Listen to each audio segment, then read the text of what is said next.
It gives me great pleasure, as Richard said, to introduce Kaliya Franklin, who is a prolific blogger and internet campaigner and now report author, representing the views of disabled people and campaigning for their rights. As Richard said, we're very sorry that her colleague Sue Marsh isn't able to be here, but it's great that they were both willing and able to be on the platform today, and I'm sure Kaliya will have a huge amount to tell us about her views on the government's reforms and the incentives that are being created to enable or disencourage disabled people from moving back into employment.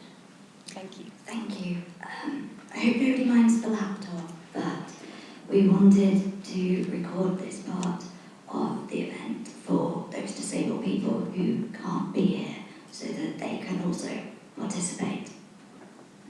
I've been asked to talk about how the government are creating perverse incentives in the welfare state. So, for the last 40 years or so, we've had what was very much a cross-party political consensus and a public consensus about improving the lives of disabled people, that we've moved away from a presumption of institutional care into community living. But in the last 2 years, we feel that the situation has changed dramatically, and a great deal of that progress has been lost. In a time of widespread financial austerity, most societies look for a group to demonise. And over the past few years, which started under the Labour government and intensified when the coalition came to power, the big demons in society have been benefit claimants, and particularly disabled people. There's been a move towards blaming the individual for their own failings in not entering the workplace, rather than the understanding that we had some years ago that there are barriers in society that disabled people can't cross without significant support that we should have as of right.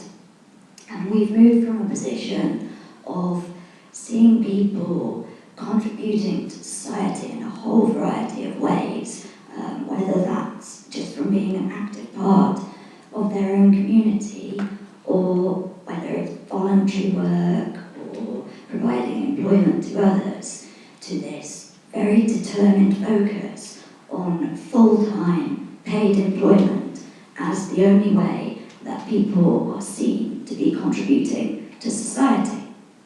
But at the same time we've seen that move, we're seeing very much a tightening and a withdrawal of the things that disabled people rely on to enable us to participate, and a situation that was at best a couple of years ago bordering on crisis, and now we don't expect it to take long until it falls apart.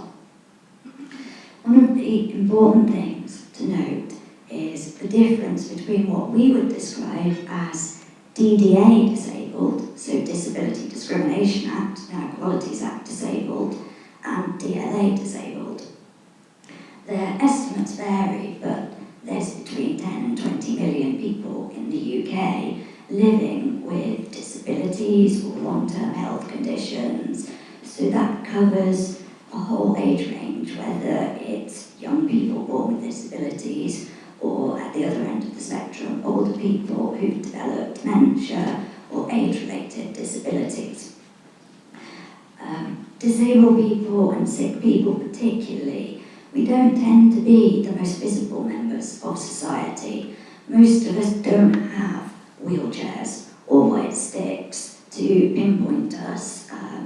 Many of us have invisible or fluctuating conditions, mental health conditions, milder learning disabilities that are not readily apparent. And one of the big things to note, particularly with the sickness side of things, is that we don't leave the house very much. This is the first time I've been anywhere that isn't my doctor's or a hospital appointment since October. The authors of the Spartacus report We call it from bed activism, because the authors of the report all worked on that from our beds or from our sofas. We weren't able to go out and meet each other. Some of us have never actually spoken to each other in person, but we've been able to embrace new media and new technology so that the disabled community and the sick community can network and link with each other to combine and share our skills in a way that even 5 years ago we simply wouldn't have been able to do. So one of the first perverse incentives that I'd like to talk about is Clause 52 of the Welfare Reform Bill. Now, Clause 52 removes a presumption which was to protect young people within the welfare system. So if you were under 19 and so severely disabled when you left education that you were unable to work, you were presumed to have national insurance contributions, and that also applied to disabled people who became that sick or disabled under the age of 25 had they been in higher education. And it was important for many reasons, probably the most profound being the message that it sent out to the wider public and community that disability, by crediting in national insurance contributions, you were considered to be equal and a participating member of society. And the government have made a great deal of the fact that a relatively small percentage of young people will be impacted by the removal of this presumption, and that's because the burden is very deliberately being pushed onto the family by the government. So if you are a parent of a profoundly disabled young adult, they will no longer qualify for contributory benefits in and of their own right. They will only qualify if the family qualify for means-tested benefits. So at a time where we've seen that some of the very sensible recommendations about social care in the Dilnot report haven't been implemented, and the understanding from Dilnot that it was benefits such as contributory ESA and disability living allowance that were papering over the gaps in the system between the failings of the NHS and social care services. Now that is going to be removed, and we're going to see families in a situation where they may simply be unable to afford for that disabled adult to remain at home, and equally the young disabled adult is going to very much struggle to move into independent living, which should be their right. They should not have to depend on their family for everything, care, finances. So that's a particular concern, and it links into the concerns that carers have, that nobody's factored in how carers' allowance will work as part of universal credit. We've also seen some very deeply disturbing decisions by local authorities covering social care in the last couple of years. What perhaps many people weren't aware of is that social care was being rationed and withdrawn for the last probably 5 years of the Labour government. For example, I used to be entitled to a care package, and then I was reassessed and no longer entitled. So the support that had been in place to help me with practicalities in day-to-day life, which I needed to remain so that I stood any chance of ever considering paid employment or part-time voluntary work, was withdrawn, making things vastly more difficult. Now I'm probably at the higher functioning end of more severe disability, but what we're seeing are decisions like the one by, I think it was Kensington and Chelsea Council in the case of Elaine MacDonald, where the local authority have deemed that it's perfectly acceptable to remove night care from someone who is not incontinent and replace that care with incontinence pads that this person will be left in all night, every night, because that covers, from the local authority's viewpoint, social care provision. We've also seen a judgment in Birmingham where their local authority tried to reband all the criteria of care and wanted to create a new category called supercritical, for which they would only provide care to people in that. And to give that some sort of context, we're talking about people who it's not safe for them to be left alone. They may choke, they can't feed themselves, they can't necessarily swallow properly, they can't clean up their own waste products. So as a society, what we're saying is we don't have enough money, so we're going to leave you lying in your own urine. One of the things that the government said was a perverse incentive and justified as their reason to halve the disabled children's tax credit eligibility was that they said it was perverse that children got more than adults, because once they're adults they won't get it, so let's take it off them while they're still children. Now, the government likes to talk a lot about what is fair to the public and what is fair to the taxpayer, but they're not very keen to talk about the practical impacts of these decisions, which the vast majority of the British public will not deem to be acceptable. Moving on to the decision to get rid of disability living allowance and replace it with a new benefit called personal independence payment.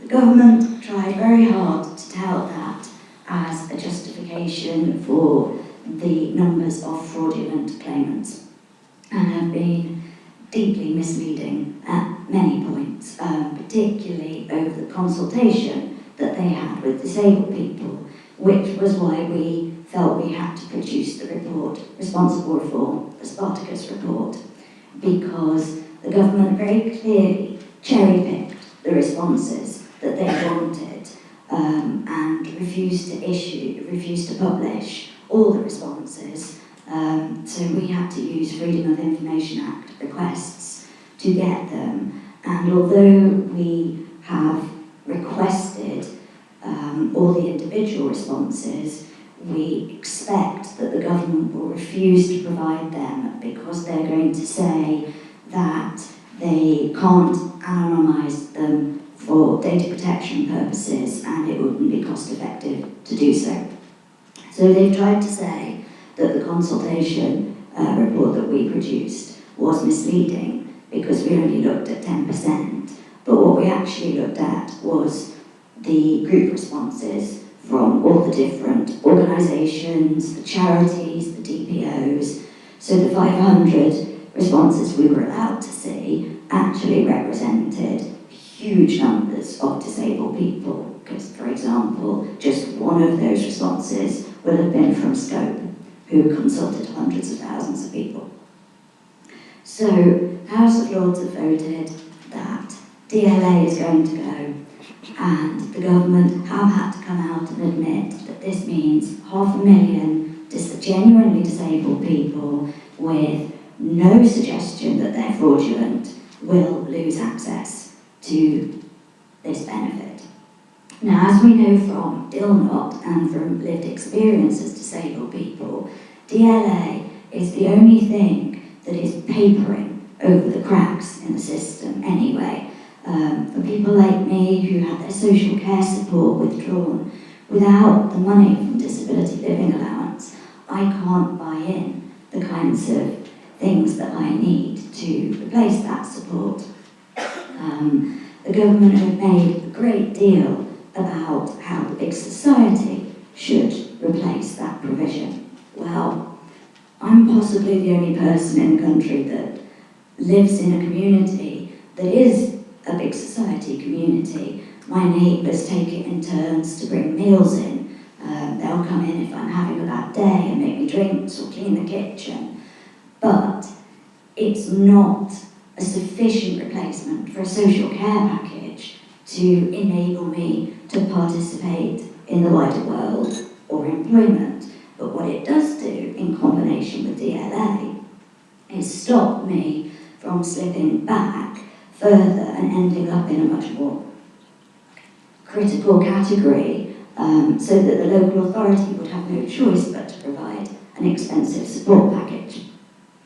But if I'm reassessed as not being entitled to personal independence payment, once the impact of the reduction to the 30% average rent of housing benefit comes in, I will no longer be able to afford to live where I do. I'll have no choice but to go to the local authority, and they will have to rehouse me and provide a care package that currently the cost of DLA means that they're getting away with not having to do.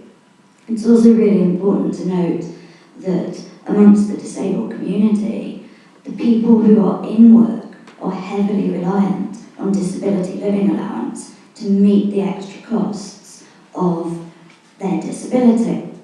Now, we've already seen that access to work, the criteria being tightened, the list of equipment that an employer will have to provide is being reduced. Rules are being changed so that people are having to respond to reassessments for access to work in an amount of time that they simply aren't capable of dealing with. And there have even been farcical decisions like Gaspoldani, who was told that he was in a senior position at his organisation, so even though it was DPO that didn't have any significant funding, they should be made to bear the cost. Going on to time limiting or contributory ESA, had the government actually thought this through and set the means testing limit for time limiting that benefit at £26,000, so this the same as the means testing cut-off throughout the welfare reform bill, there might not have been such a strong opposition to it. But the means testing for this starts at £7,500. So if you are employed as a full-time shelf stacker on minimum wage and your partner has multiple sclerosis or motor neurone disease, is not fit to work and is entirely dependent on you, after 1 year, regardless of whether their condition improves or not, their contributory ESA will be removed. And this is perhaps one of the most perverse incentives in the welfare reform bill, because the consequences are that either the working partner will have no choice but to drop out of work and the entire family will rely on the benefit system to keep going, or what we'll see increasingly is families splitting up and being forced to live apart, increasing more welfare dependency. At the same time as the welfare situation, what we're seeing is vast increases in NHS waiting times. There's already a problem with lack of equipment provision. For example, I have some mobility, so I'm not entitled to a power wheelchair to go outside partly because I'm stubborn and I insist on the right to retain my mobility within my own home. But without a power wheelchair and without access to a care package and PA, it prevents me from being able to access the world in a reasonable way, let alone consider whether I could access employment. We've also seen a deeply concerning change in the media coverage of disability and benefits entitlement.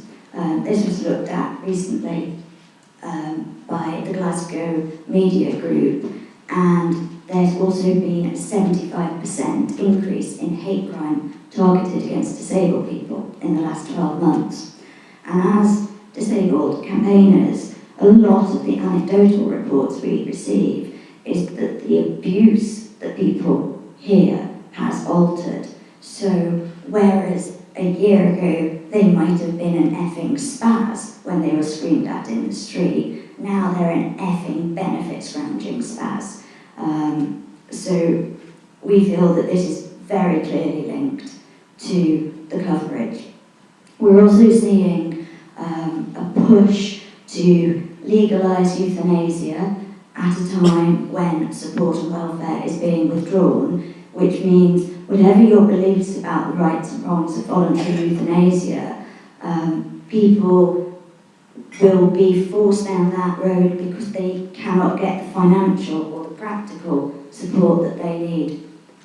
So essentially, what we're seeing is the perfect storm, which threatens to undo all the progress of the last 40 years. As disabled people, we feel like we're in Poe's pit, where the walls are closing in upon us, and everything we rely on to support and to participate in society is being made harder and harder to access at the same time that the conditions pushing us into a model of full-time paid work are becoming more and more punitive. And if we continue down that road, then although it sounds like hyperbole, we expect to see many more deaths linked to these cuts and welfare reform, and a vast increase in compared to the numbers that there have been already, because disabled and sick people will see that they simply have no alternative and feel that life is no longer worth living.